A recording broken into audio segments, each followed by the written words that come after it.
Alors, depuis que je suis arrivé ici à Kolowari, j'ai commencé à collecter des contes. En fait, le travail, je l'ai commencé en Côte d'Ivoire. Et quand je suis arrivé en Côte d'Ivoire en 1972, j'ai commencé à collecter des contes. J'ai été aidé par un de nos pères, le père Jean-Paul Eschliman, un grand ethnologue qui m'a donné le goût de la culture Agni, Bona, le peuple qui m'a accueilli. Et j'ai collecté des centaines de textes. Et quand je suis arrivé ici en Côte d'Ivoire en 2005, j'ai continué. J'ai demandé aux gens de se réunir et j'ai trouvé une réponse très, très favorable, très amicale ici parmi les gens. Donc j'avais 3 points de chute, 3 points de cueillette, disons comme ça, 3 points où les gens se rassemblaient. La première était ici la mission. Après, vous allez voir la paillote, là où les gens se rassemblaient, c'était le mercredi après-midi. Les gens se rassemblaient et racontaient des contes. En principe, les contes ne sont jamais comptés pendant la journée. C'est la nuit pour plusieurs raisons, parce que bon, pendant la journée, les gens travaillent, mais surtout parce que la nuit, il y a aussi la magie de la nuit. On entend par exemple, ici dans la forêt, dans les bois, nous sommes à Kolowari, est entouré de bois. On entend le bruit des animaux, les animaux qui sont évoqués dans le conte. Voilà une des raisons pour lesquelles le milieu favorable des contes, c'est la nuit. Mais nous, on ne pouvait pas travailler la nuit, on travaillait pendant la journée. Donc, alors, il y avait un premier point de chute de collecte ici à la mission. Il y avait une dizaine de conteurs, et des grands conteurs. Il y en avait un, par exemple, Aliassim Bandifo. Il était connu au niveau national, parce qu'il faisait c'est un grand chanteur aussi. Et il y avait aussi la grande griotte, la grande griotte connue au niveau national. Elle venait ici souvent, elle aussi. Et je me souviens un jour, il s'est mis cette femme à raconter l'histoire d'une famille. Il y avait ici à côté d'elle, Taïrou. Il pleurait tellement elle savait émouvoir. Les grottes savent raconter l'histoire des familles, savent émouvoir. Voilà, ici, c'est des gens, il y avait parmi les conteurs des grands artistes. Un des grands artistes, c'est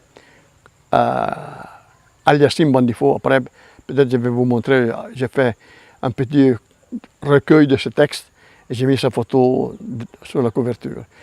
Le deuxième point, c'était en ville. Il y avait mon ami Larré. À tous ces conteurs, c'est presque tous musulmans. Hein. Sauf, ici, il y avait Pauline Bamelé, qui était chrétienne, catholique. Les autres, c'est tous des musulmans. Un autre point de chute, c'était au village, pas loin du marché. Là, il y avait aussi des Béninois qui racontaient, parce qu'ici, il y a pas mal de Béninois. Il y avait là aussi des textes très intéressants, différents un peu de ceux que racontait ici la mission. Après, les gens, ils ont vu que j'étais intéressé à ce conte, et voilà que des conteurs ici, dans les quartiers de Kpajaoué, pas loin de la mission, et ils m'ont dit que j'étais disposé à raconter des contes. Alors voilà, j'allais chez eux. Là, j'ai collecté des centaines aussi de textes. Je l'ai enregistré avec un MP3, aussi avec un petit magnétophone. Et après, je demandais à une dame, Bédéoua, qui travaillait avec la CIL. La CIL, c'est un organisme international qui travaille sur les langues dans le monde entier. Nous avons aussi des représentants ici à Kolowari, ici à Sokodé. Elle me transcrivait en thème les textes. Après, je les traduisais avec mon ami Larré ou bien avec d'autres. Alors donc, il y avait d'abord la collecte des textes, ensuite la transcription en langue, ensuite la traduction en français ou bien en italien. Après, je faisais connaître un peu ces textes à travers des recueils, publiés plusieurs recueils. Mais la raison est celle-ci, c'est que le coq a un propriétaire, mais la voix appartient à tout le quartier. Ça veut dire que les thèmes ont une culture, mais ce n'est pas pour eux. La culture doit être connue, c'est pour tout le monde. Elles doivent partager leur culture. Voilà. Et vous allez voir après dans les textes, mon ami Larré et un autre conteur, un grand conteur là, de sa cour, qui va raconter quelques textes en français. Larré m'a raconté aussi certains textes, parce que lui aussi, qu'il avait entendu à la radio. Et maintenant, vous pouvez trouver tous ces textes à Internet. Voilà le conte de M. Afo. Moi, Afo. Je m'appelle Alédiou Afo. Okay. En thème, avant de commencer, on compte, on dit Deti et l'assistance répond Daya. Okay. Donc, voici mon conte et les autres disent on t'écoute. Okay. Voilà. Le soleil et le coq étaient des amis. Donc, dans leur amitié, c'est Coq seulement qui rendait visite au feu. Le feu n'est jamais venu rendre visite au coq. Donc, une fois, quand le coq est arrivé, il dit au feu, mon ami, pourquoi c'est moi seul qui viens te rendre visite et non toi? Et le feu lui dit, mon ami, moi je vais te dire quelque chose. Moi, ma visite, ça cause des dégâts, hein. Tu ne peux pas comprendre. Et le coq dit, mais mon ami, comment, c'est quel dégât? Moi, je viens te rendre visite, quel dégât y a-t-il dedans? Et quand toi, tu viens me rendre visite, il y a du dégât. Et le feu lui dit, bon, attends, le jour que je vais venir, tu vas voir. Donc, ils sont là, et un jour, le feu annonce au coq que demain matin, je viendrai te rendre visite. Le coq dit, ah, je suis très fier. Au moins demain, tu viens me rendre visite. Là, je saurai que vraiment nous sommes de bons amis. Le lendemain, maintenant, le feu s'est préparé et s'est mis en marche. En route, le feu ravageait tout ce qu'il racontait et rencontrait. Il brûlait tout. À quelques mètres de la maison du coq, le coq a commencé à sentir vraiment la chaleur du feu. Il est sorti, il dit, mais c'est quoi ça? 2 minutes après, le feu arrive. Le coq, voulant éviter le feu maintenant, a eu quelques flammes. Et c'est la flamme là qui est sur sa tête. La crête rouge là, c'est la flamme du feu. Donc, c'est pourquoi on dit, il faut toujours être de bons amis. Le feu n'a pas été un bon ami. Voilà, c'est la fin de mon conte. Okay. Mon frère là aussi veut faire un conte. Je m'appelle Adam Sakou. Je voulais conter un conte concernant le crapaud. Il était une fois le crapaud. En brousse, tous les animaux sauvages, voulant avoir le roi suprême, ont décidé de créer une lutte, un combat, pour élire leur roi naturel de la forêt. Donc tous les animaux, chaque soir, allaient lutter. Mais le crapaud, se voyant incapable, il avait l'habitude de venir tromper à sa femme que lui aussi, il a participé à la lutte. Quand il partait, à son retour, quand il voyait s'approcher de la maison, maintenant, il entonne sa chanson. Sa femme s'appelait Akin Katakpale. Il commence à chanter.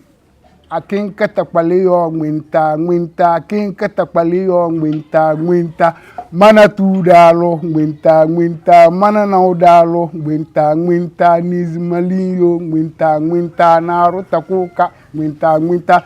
Ça veut dire, dans la chanson, il disait à sa femme que lui, il a lutté avec l'éléphant. Il a lutté avec le buffle. Il a lutté presque avec tous les gros animaux. Hein. Personne ne l'a gagné. Ah, quand la femme entend la voix de son mari comme ça, elle était contente. Elle se met debout, elle met l'eau au feu pour bien chauffer l'eau pour qu'il puisse se laver. Tous les jours, c'est comme ça. Tous les jours, c'est comme ça. Un jour, les femmes se rencontrèrent au bord de la rivière. Elles ont commencé à causer. Les autres femmes demandaient à la femme du crapaud, mais tous les jours, nous, nos maris participent à la lutte. Mais on n'a jamais vu ton mari. Elle dit non, mon mari, il lutte toujours contre les buffles et puis les éléphants. Les autres femmes disaient à la femme du crapaud que c'était faux. Donc le dernier jour, quand il partait, la femme l'a espionné. La femme l'a su, le suivait. Arrivé au lieu de la lutte, tout le monde a participé à la lutte, sauf le mari crapaud. Ah, la femme dit, ah, donc, c'est comme ça, mon mari me trompait tous les jours. À son retour, maintenant, quand il s'est approché de la maison, il a commencé à chanter la même chanson. La femme était prête. Elle a épluché la peau des ignames. Chez nous, ici, ça gratte. La peau des ignames la gratte. Elle a mis la peau des ignames dans l'eau bouillante comme ça et donné à son mari. Quand il s'est lavé, il a commencé à gratter le corps. Voilà comment il est devenu galeux. Ça qui a rendu la peau du crapaud rugueuse comme ça, rugueuse. C'est la fin de mon conte. Oh oui, très bien. Une femme s'est mariée à un homme. L'homme était un cultivateur. Donc, chaque jour, quand l'homme va au champ, il ramenait des ignames. Et la nuit, la femme pilait du foufou. Il mange une partie et il reste une partie dans le mortier. La partie restante fait le déjeuner du couple et de ses enfants le lendemain matin. Donc, ils étaient là et c'était continuel. Un jour, le matin, quand ils se sont réveillés, ils ne trouvaient plus du foufou dans le mortier. La femme va dire à son mari, « Mon mari, il n'y a plus du foufou dans le mortier comme auparavant. » Donc, ils marquaient tous leur étonnement. Donc, le second jour, c'était pareil. Le troisième jour, c'était pareil. Et la femme a dit à son mari, « Mais mon mari, là où le problème va, il faut faire quelque chose pour attraper le coupable. »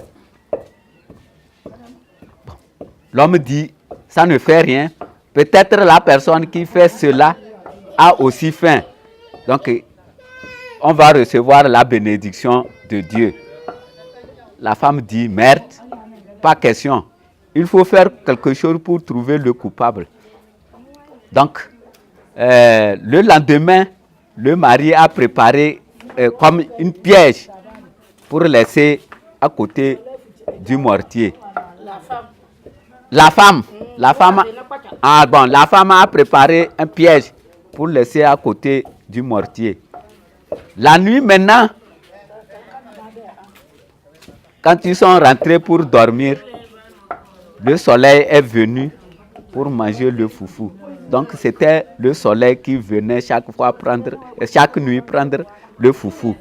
Et mais voilà que le soleil est pris au piège.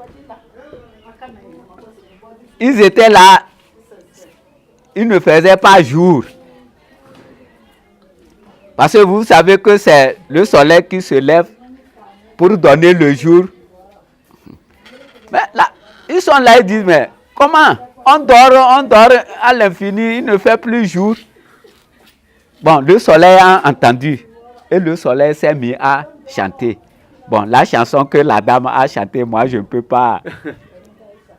Donc, 2-3 fois, l'homme a entendu et l'homme dit à sa femme, il faut écouter. La femme se réveille et elle entend aussi le chant. Et l'homme dit, qu'est-ce que tu as fait? La dame a dit, ah, moi je ne peux pas me taire, hein. Moi j'ai mis un piège là-bas. Donc, l'homme dit à sa femme, va voir ce que le piège a pris.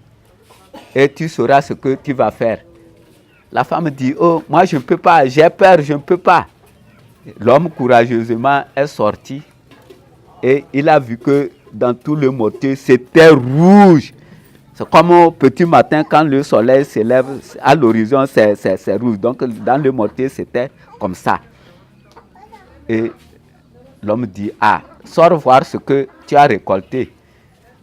La femme sort et voit que c'est le soleil. Donc l'homme a défait le piège et a libéré le soleil. Et il a commencé à faire jour. L'homme dit, ah, vous voyez, ce sont les caprices de vous, les femmes. C'est pourquoi nous, les femmes, nous sommes très capricieuses. Voilà, c'est la fin du conte. Inutile de donner encore le nom, puisque tout le monde me connaît déjà. Il était une fois le pigeon. Le roi du village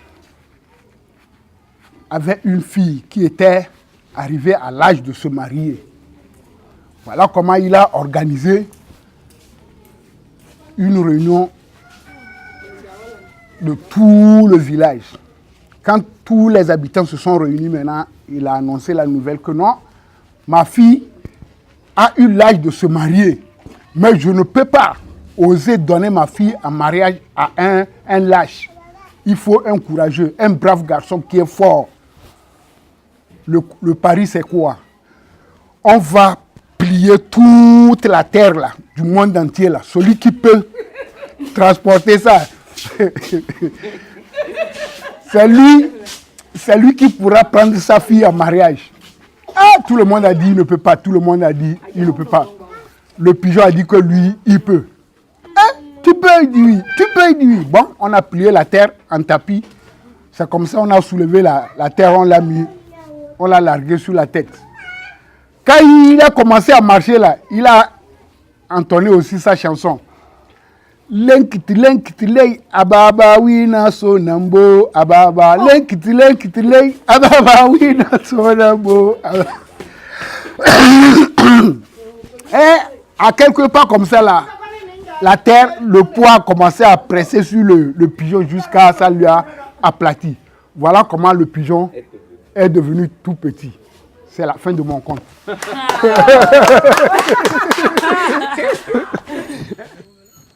Amoku bone moja mozu smogonna mecha no far away. Pereka. Agar mo jona. Nga kudu fo. Anya na fo fayangege. Wa mlaga wa vara. To, wa vara ne kada kozo wa dala obo kozi.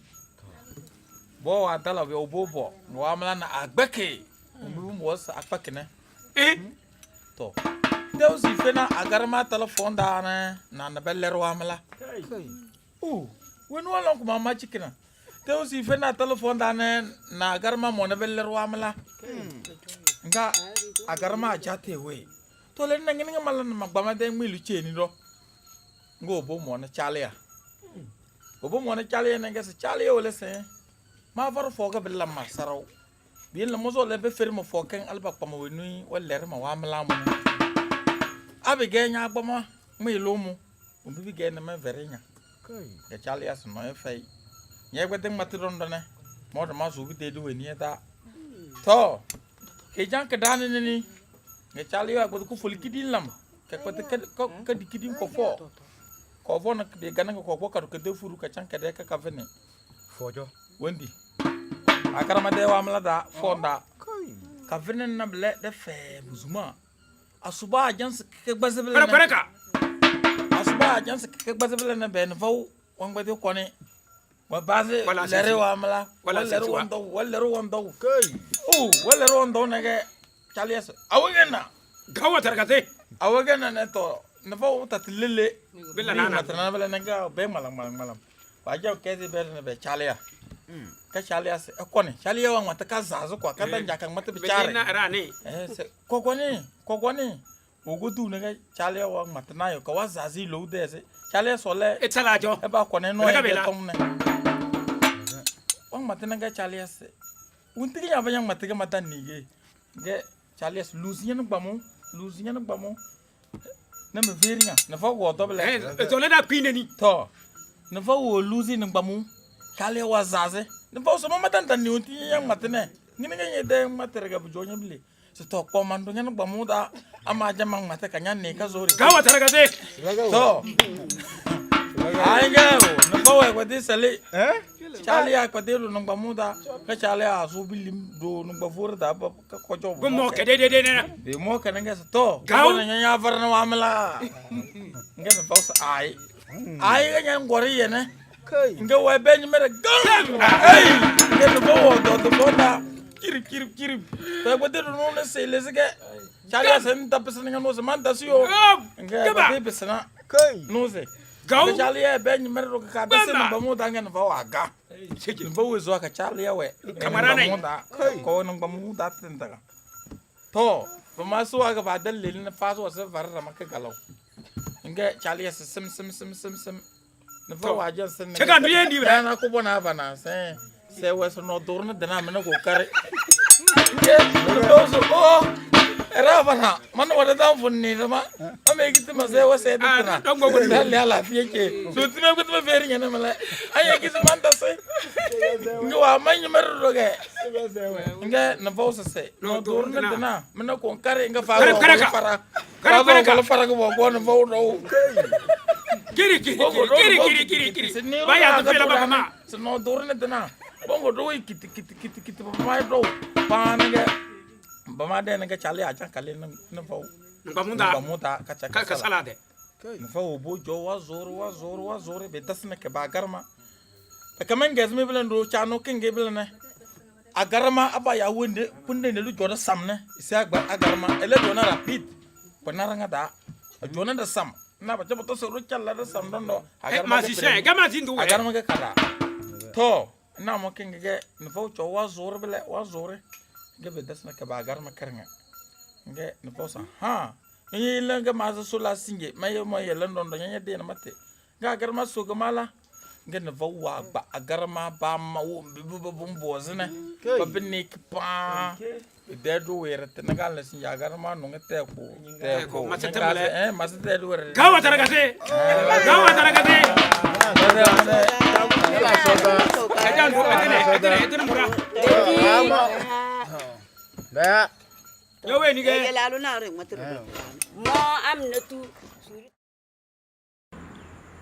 Alors, voilà le link sur le site de Colowaré. Le site qui vient élaborer, a été préparé, continue d'être élaboré ici par Colowaré par moi-même. Le link est www.split.it/no-profit/Colowaré sans accent. Vous allez voir le texte, le site est en italien et en français. J'ai mis beaucoup de textes que je vais collecter en Côte d'Ivoire, beaucoup de textes que j'ai collectés ici, pas tous. Et il y a aussi maintenant, récemment, voilà, il faut évoquer cet élément important. En 2012, j'ai demandé à nos malades de la lèpre, les vrais malades, souvent ici des malades dans les compteurs, mais les vrais malades, ceux qui ont des ménomations graves, des mutilations graves qui ne peuvent pas sortir, qui sont réunis au cœur du village, au centre du village. Nous avons fait plusieurs séances de contes avec eux. J'ai demandé une performance, je leur ai demandé de parler en cotocoli parce que je préfère la cotocoli parce que je commence un peu à comprendre la langue. Mais d'autres, ils ont compté un losso, ils ont compté un audéban, ils ont compté un cabier. Mais après, voilà, j'ai fait un petit fascicule pour montrer comment nos malades, ils ont su partager ceux qui savent leur culture avec nous tous. C'est important pour valoriser nos malades.